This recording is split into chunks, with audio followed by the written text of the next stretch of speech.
Chapter 57. Yasmeen. Entering Hayden, Yasmeen let out a long breath and switched off the van's engine. She closed her eyes for a moment, feeling relief wash over her. The never-ending fear and fatigue she had been carrying all day attempted to fade away upon seeing the familiar trailers. From the corner of her eye, Leah caught her attention.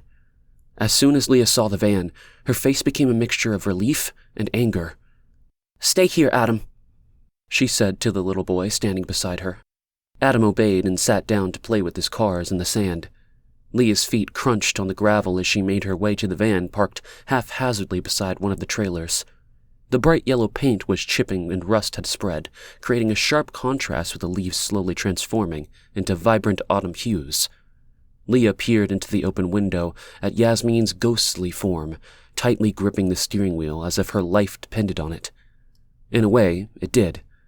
Everything was crashing down on her.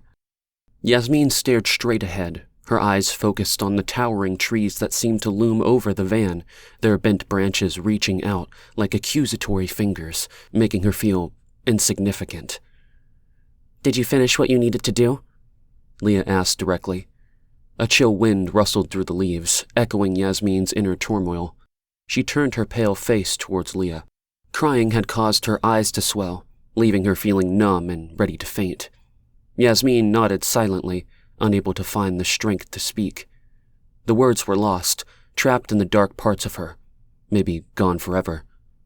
Leah swung the door open and extended her hand for Yasmeen to take. Trembling, she allowed Leah to help her step down from the van. Her strength was gone, and she leaned heavily against Leah for support. Leah slammed the van door shut, and they walked slowly towards Adam. Yasmeen clung to Leah's arm, afraid to let go for fear she would crumble to the ground and never get up again. She would just lay there on the dirty grass among the bugs and worms and sink into the soil deeper and deeper until eventually the earth swallowed her whole, leaving only the yellowed grass that would never grow in that spot again. They walked past Adam. She gazed at the young boy playing in the makeshift sandbox. His hazel eyes met hers, and her heart fluttered. He was the replica of Ben, down to every detail. He was beautiful. The boy bent his head back to his playing. She turned to Leah as she guided her to one of the trailers up ahead. Yasmeen's voice was icy and lifeless as she strained to push the words out of her constricted throat. "He looks like Ben," she said, her words dropping like stones into the silence between them. Leah remained focused on the motorhome in front of them. "I know," she replied, "but that is where the similarities stop." Yasmeen's tone was composed and lacking in any emotion as she spoke, her words losing strength soon to be gone. "You did the right thing coming here. Your son is fortunate to have you. No, I'm the lucky one to have Adam." Leah's face remained expressionless. Yasmeen nodded, understanding.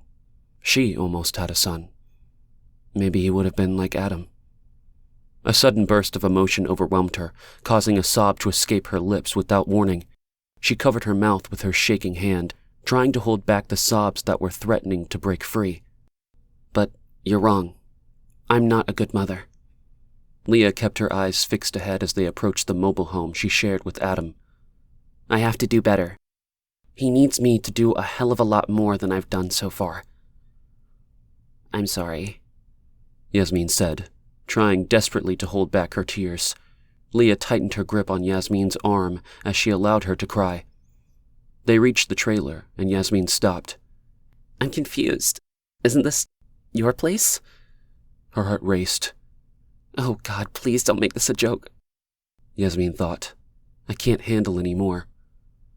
"You'll be staying with us until you're back on your feet. Once you're well, we'll find you a place of your own.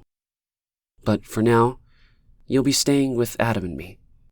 Leah met Yasmeen's gaze, the first time since she had helped her out of the van. Yasmeen could feel the vice-like grip of Leah's hand on her arm, grounding her and making it impossible for her to stumble or fall. The strength in Leah's grasp was unwavering. There was no discussion about it. Yasmeen had no say in the matter. She was staying with Leah, and, to her surprise, she felt immense relief. Yasmeen took a sharp intake of breath, feeling the sensation of something heavy lodged in her throat. She turned to Leah and asked the question that had been on her mind since the chaos began. "Why are you helping me? After everything—" She hesitated, not wanting to push her luck. With a quiet determination, Leah led Yasmeen towards the front door.